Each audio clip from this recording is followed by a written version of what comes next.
Jadi usahakan ni ia kan umur ejek dena siaga. Apalagi ko to melo mak deke bela pagah. Apa mangka tahu pak megangi tinro na naya ibadah angka. Apa eko matinro ase raja napa masam paja sijang. Ama ko mero. Ya nang katau tate ase rawan ni natinro tate ase rapi le noto.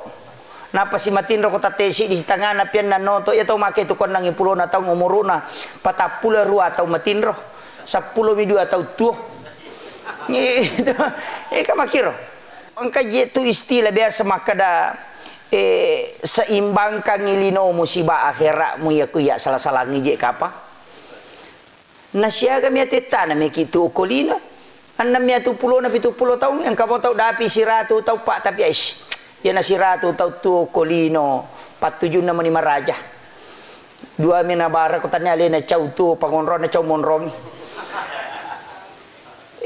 produktif pa kan istilah na umur paling makanja ipake makasiwang itu ya nadapi ni 50 layase mamula di may galasana tu angkanya sam urateng kanya gaya ko may idi halagi maloloy madari na kanna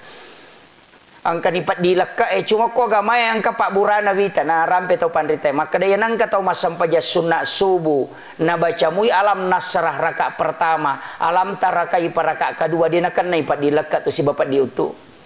ya tu napa guru ngatau pandrite itu jadi ya la pangupuro angka ko kita hikmah maka daya na moro na baca ko masam paja sunat subuh alam nasrah rakaat pertama alam tarakai rakaat kedua dia nak naik pat dilekat tu si bapak diutu tak coba-coba muir pak ya tu na umur ya ko umur 50 aja 60